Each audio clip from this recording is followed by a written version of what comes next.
Hi, I am Holly McDonald with the Costa Mesa Pod Live, and today we are here talking about all things business, activities, events, news, real estate, and finances.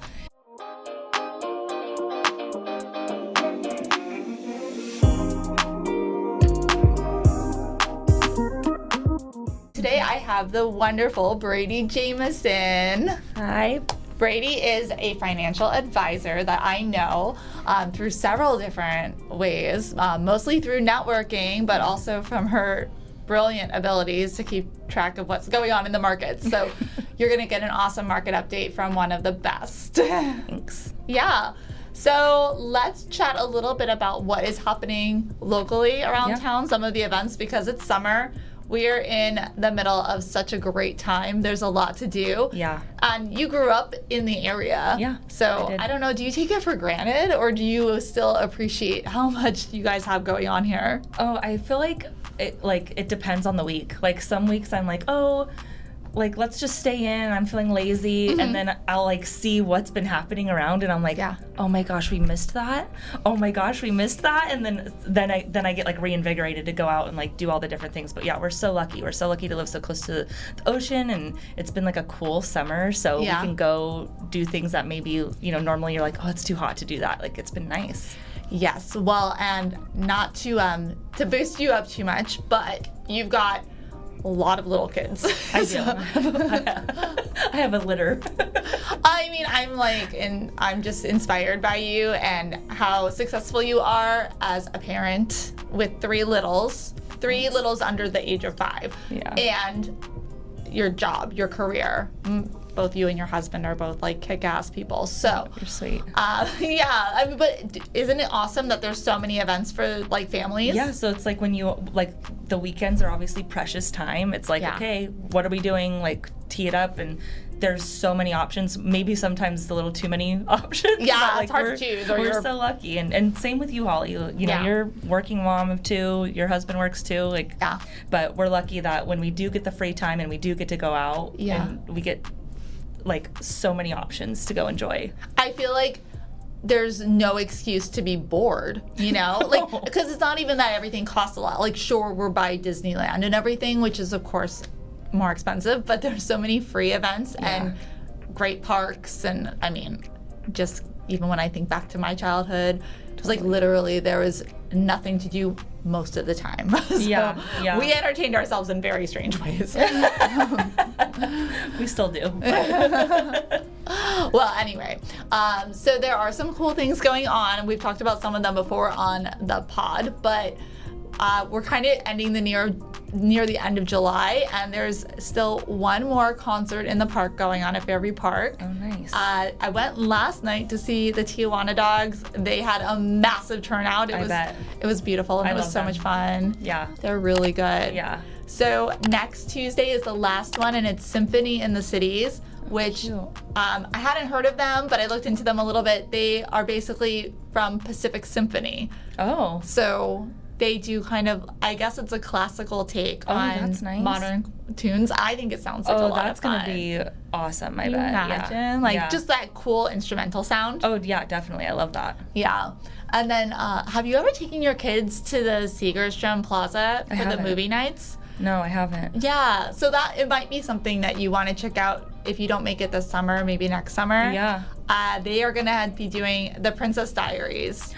No. Yeah. Oh my gosh. I might just go with my friends. Yeah, that's a good mom's night out type of movie, I feel like. I love The Princess Diaries, yeah. Yeah, so it's a great time. You get there, you can put up your chairs and whatnot on the plaza, so you're outside enjoying, nice. And the weather over there is actually a little bit warmer. Yeah. The closer you get, the other side of the 405, it just starts to heat up. Yeah, it does. Yeah. Oh, that sounds so nice. You're insulated by the buildings, and then it has a city feel over there. Yeah. Yeah. It's definitely different from, coastal. Definitely. Yeah. It's big buildings, but you still are 15 minutes from the beach, so. I know. It feels like a different world when you get into the more commercial area. Yeah. But it's so cool to have all of that. Yeah. Yeah. Yeah. I mean, everything's 15 minutes away. It's crazy. That's so We're nice. so lucky. Yeah. There's also a couple of other things coming up. So on the 24th, which is tomorrow, the camp. You know the camp, Yes, right? I love the camp. Yeah. Yeah, they've got Yeah. a lot of cool stuff. So they're going to be doing a country night party. Oh, that's right up your alley. I know. I'm conflicted. I do have other plans, but I think it goes a little bit later than my other plans. So Yeah. might have to head over there afterwards. Do a pit stop, definitely. Yeah, they're going to Cute. have like live dancing and Oh my gosh, that's so cocktails fun. and all sorts of just a fun country. Yeah, I really do need to go. You They gotta need to have stop more. by. I have a feeling it's going to be very successful. They get a great crowd over there too. Oh, yeah. I bet. Yes. And if anybody has any parking tips, share them. Uber, Lyft. Yeah, that's a good one. That's Phone a good. friend. Yeah, that area, honestly, in the last 5 years has just grown tremendously with all of the new shops. Yeah. And it's booming. I know. My husband always gets lucky, so I'm always like, you have to drive because you have the lucky parking touch. So bring one of those with you. Yes, yes, or just like follow people to their cars. Yeah, stop Yeah. them. I hate doing that, but you got to do it. In that area, you have to do it. You do. And actually, random, but I don't think a lot of people know this. I didn't know it. That area is still considered South Coast Metro. I thought that Oh. South Coast Metro was pretty much just the other side of the freeway. I did too. But it's not. It's all. It goes all the way down. Wow, that's It goes interesting. down Bristol a little bit. Yeah. Okay. Oh, wow. So technically, like, it's just an interesting thing to know about the different areas. Yeah, I didn't know that. I would have just considered it Costa Mesa. Yeah. Well, it is Costa Mesa. It's interesting. South Coast Metro is kind of just like a general area. Yeah. But it's not a city unto itself, but it has like a sense of pride to it, you know? Yeah, oh yeah, definitely. So those are some things going on. And then, of course, the big one right now, I'm sure you grew up going to it. Do you know what I'm thinking? The OC Fair. Yes. Yes. Have you been with your kids this year? Not this year, not yet. Yeah. But we're probably gonna go next week. Normally the fair, I'm like, oh, it's so hot. Yeah. But we have, like, it has been so cool. Like, it's been a really cool July. Yeah. So now's the time to go, definitely. And it's just so fun. Like, getting a ginormous, hot dog and just all the fair food. And they always have great bands in the hangar and the Pacific Amphitheater. Yes. They have, like, just awesome. It's always so fun. I love that, yes, at the amphitheater, there's like the paid concerts, and those are a lot of fun. Yeah. I enjoy them a lot, but too. But all the free entertainment too. I posted about it on Facebook, like the Costa Mesa Buzz, and people were like, "Oh my gosh, I had no idea." Between the hangar and then there's a couple of other smaller areas. Yeah. I mean, there's probably a couple hundred different acts performing. Oh my gosh, really? I didn't even know there was that many. That's It's a crazy. lot. Yeah. Yeah. And it's great for all ages, seriously. It's like, it's It fun is. for little kids, it's fun for the adults, bring the grandparents, it's fun for everybody. It is. I was looking this morning. I want to take my son to the monster truck show because he loves Oh my that. gosh, yeah. And I guess So that's fun. starting today through Sunday, so I got to get on it. Oh my gosh, it's just a couple days then. It's only 5 days for that. There's different shows, so there's like a motorhome demo Okay. thing, Oh my which gosh. also I think I'll have to have that ready for next week. I know that there's some sort of charity component to that one, but Okay. the monster truck show is just fun. Yeah. It's like, I feel like the median age of the people there is 4. That's Yeah, I love that. it's so much fun. I can't wait. My son, we went last year, and my son lit up. Like Aw. he was in heaven. Oh, that's awesome. Yeah. That's awesome. My son's like a dino guy, like loves dinosaurs Yeah. over like trucks, but I feel like he would still lose his mind over that. Like, who wouldn't love to see that, especially at that age? It's such a show, and just to see them like crushing other cars and flipping over. It's Yeah. basically WWE for monster trucks. That's a really good description of Yeah, it. Oh my gosh. it was my first one that I'd been to, and I was like, wow, this is really fun. Yeah. Yeah. Yeah. So We'll good enjoy that. times. And then one thing about the fair that you might want to know, because I know everybody's talking about everything is quite expensive, which will be a good segue to you Yes. with the markets. But yeah, everything is expensive. But if you want to save a little bit on the food, because there's a lot of great food at the fair, and people wait for this. They talk about it. If you go before, until 4 o'clock every day, there's $5 taste of the fair. So you can get Oh. samples of food, and it's only $5. Oh my gosh, You know, that's perfect. Yeah, so like small bites, but you can at least Yeah. experience it. And sometimes the food is so massive anyway that Yeah. you don't really need the whole thing. Yes.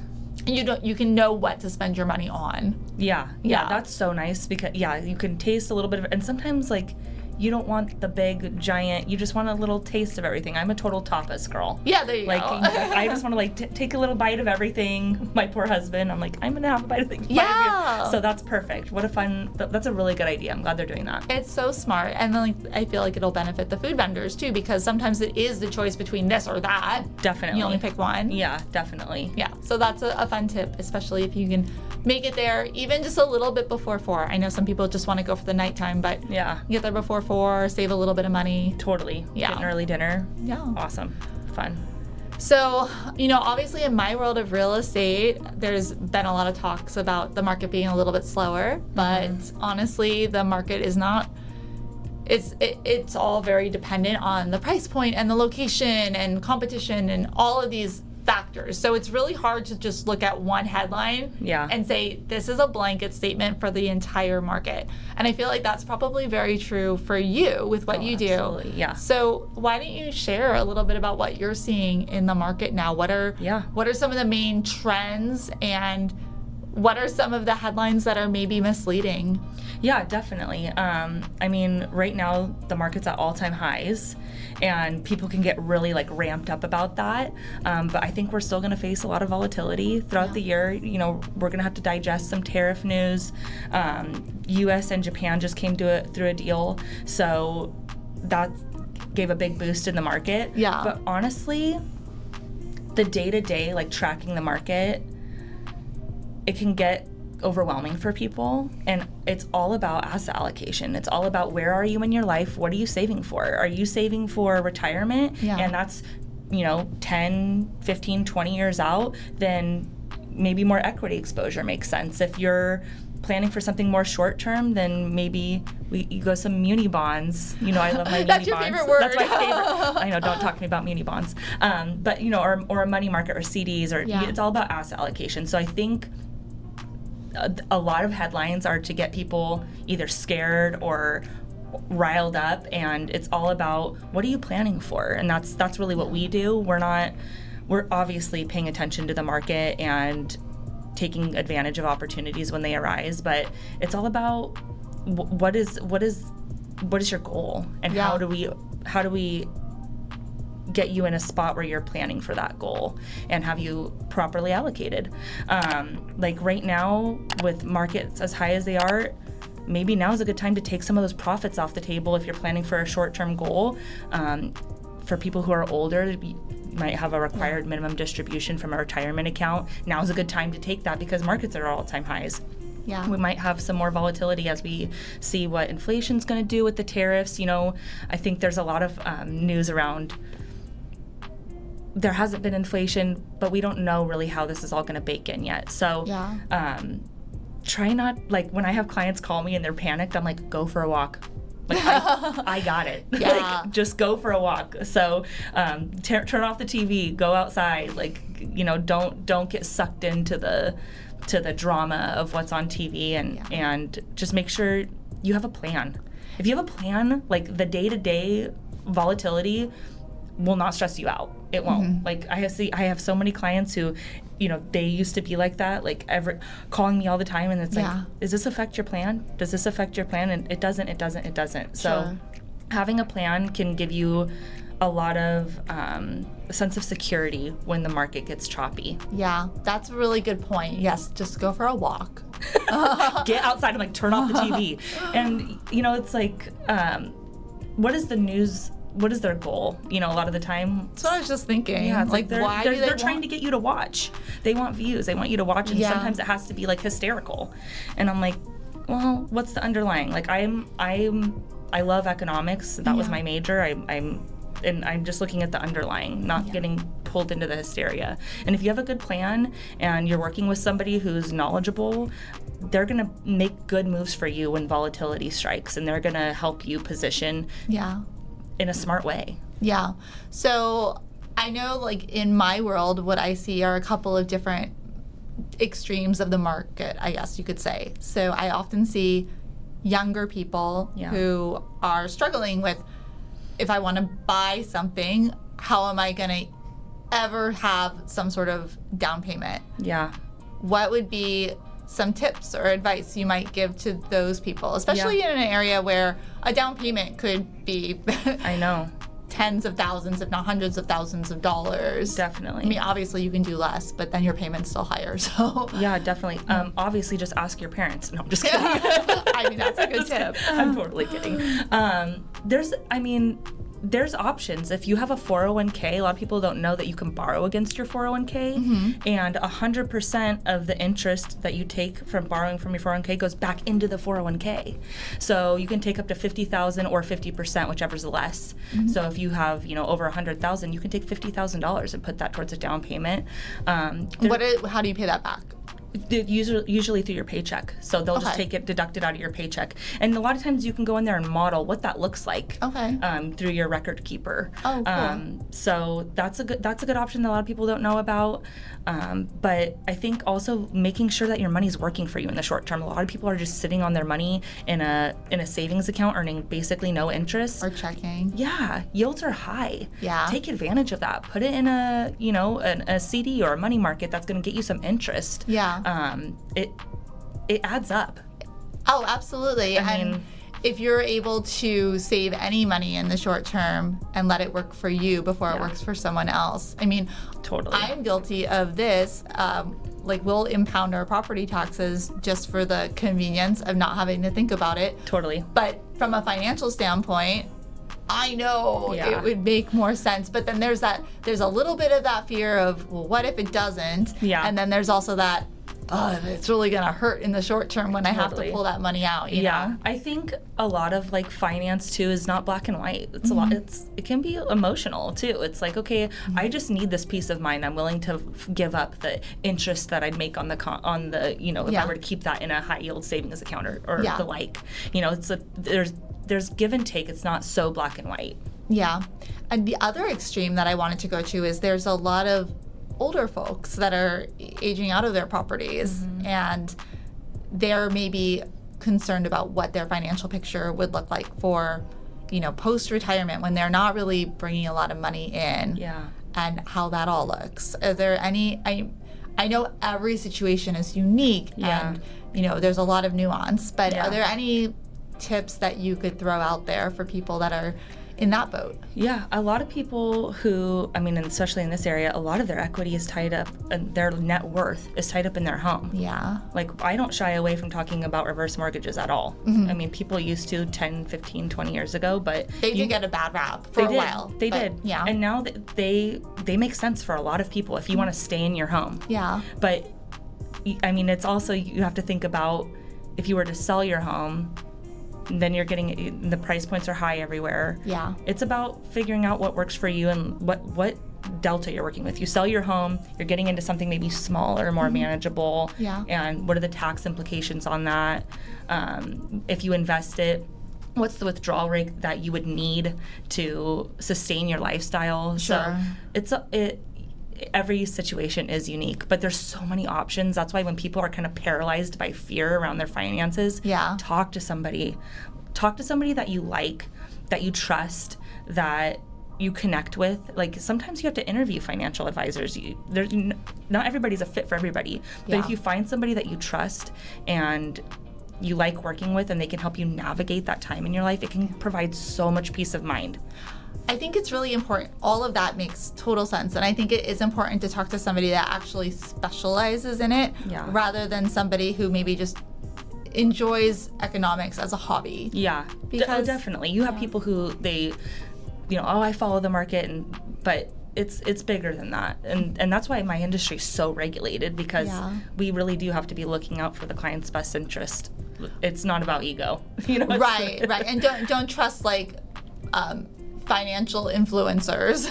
Yeah. Some of them have great little tips. I'm like, oh, that's a good tip. Yeah. But is it appropriate for the masses? Probably not. Or your specific situation. Yes, because like definitely. you said, it's going to be different. It's going to apply differently in everybody's life. Yeah. I've never sat down with people and had the same exact situation happen Like every situation is different. When I'm building out a plan, every situation is different. You're going to have different factors, different solutions, different options, different investment philosophies that work for different people. So yeah, just getting cookie cutter advice can be really overwhelming too. Oh, definitely. I think that's what probably holds people back even from reaching out to a financial advisor. They might talk themselves out of it and think they don't need it, first of all. Yeah.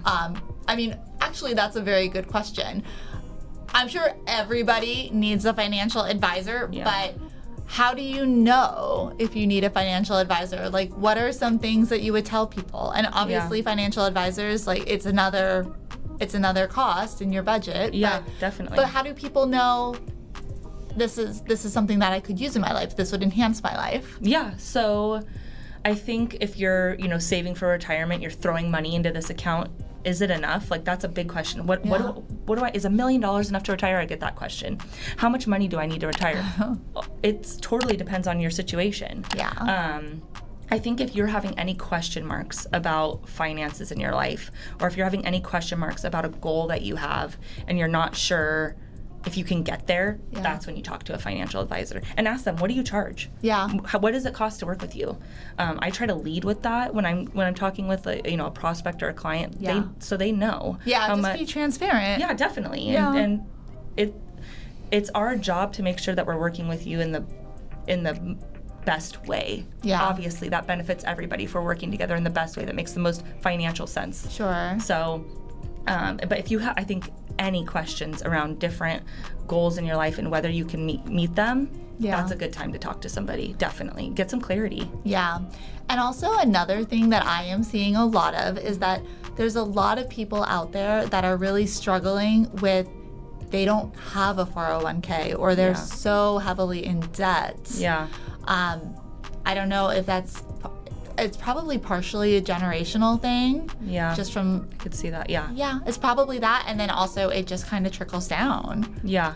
So... Definitely. What if somebody's in a position where they have very little, if nothing, negative retirement? Yeah. And, they're getting closer to that age. Yeah. What is anything that they can do to just help? Because they're probably not going to be able to get to the point where they're totally secure for the rest of their life, but what can they do to get themselves into a better position? Yeah, I think, I've definitely seen situations like that where it's, they're approaching, 60, sometimes 70 years old, and it's like, this is all I have in retirement. Maybe they don't even own a property. Yeah. And in that case, we look at what is Social Security going to pay you. Let's pull those numbers and let's find out the delta between what Social Security is going to pay you. And then if you have a number, okay, if I can get to this amount in retirement in the next however long, 5-10 years, whenever they want to retire, then I'll be okay. Somebody can help do that math with them to bridge the gap. So I think a lot of people in that situation are terrified to even think about it and talk about it, but it's okay. There's solutions, and there's different mechanisms we can pull. A financial plan really is spend less, make more. Those are the levels we pull. And then obviously there's tax affecting and investing and all these different maneuvers, but it can be pretty simple. Yeah. But I think those are the people that probably should talk to somebody the most. Yeah. Well, and whenever I talk to you, you use the word lever. I love it. Every time I think of the word lever, I think of Bradey. Oh, that's funny. It is so true. And I think also to the point of individuals that maybe don't have a lot of retirement savings or nothing. Yeah. That could be something that could be taught to those people's children if they have children, because they're able to possibly contribute in some way. Yeah. I'm sure there's other plans out there. I am shameless about telling people lean on your family. Yeah. Tell them your financial advisor said so. Ask them. Yeah. If you can't afford lean on your family. Sometimes that's the state that we're in. Sometimes you have to ask those hard questions, and they might not be able to, but you have to lean on the people around you. Takes a village, as they say. So no, well, and I always love too how you have some great tips for parents with little kids, and just how much of an impact it can have to start with anything at a super young time. my Like gosh. obviously like compounding and whatnot makes a huge difference. Oh my gosh, yeah. No, start investing now. Like the best day to plant a tree was 30 years ago. The second best day is today. And that's so true with investing. I know it's corny, but it's so true. Like if you can invest for your kids, look, I put $100, even $20 a month away for you and just put it in an index fund and let it ride. Even I didn't stop at Starbucks today. Yeah. And that $5 is going right into that account. Just auto contribute it. Don't even look. Just auto contribute it. And you know, there's like and college savings accounts now have gotten way better. The tax rules around those. Yeah. So we're in a time, you and I as parents of young kids, where we can really like. I hope to give my kids an account where I'm like, you want to start a business after, you know, college, or here's some seed money that I've been stashing away from you, money I didn't miss. Yeah, I know. I want my kids to move into the family business with me. Yeah, I know, we can hope, but it's just like, if not, here's some money to play with, maybe. You know, they can either, use it or we'll just take it back. Yeah. Or I'll use it. Exactly. I'll find a way to use it, don't worry. Yeah. No, there's a lot of situations. I think it's really good for people to know that financial advisors are not just for the rich. No.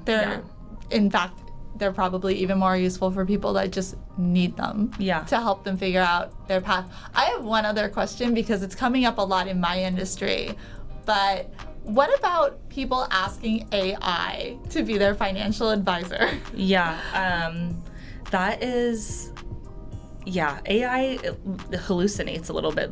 It does. And I like AI for like my math equations, but for like overall planning, it's not there. It might get there. Yeah. I mean, I use AI to help me navigate some issues, but you definitely need like a human touch on the planning front. Well, I mean, it could definitely like drive you down the wrong road. 1,000%. Yeah. I mean, it makes mistakes, no doubt. It does. I mean, humans do too, of course. Yeah. But I think I would not bet my entire retirement on an AI generated plan. Don't go gambling on AI.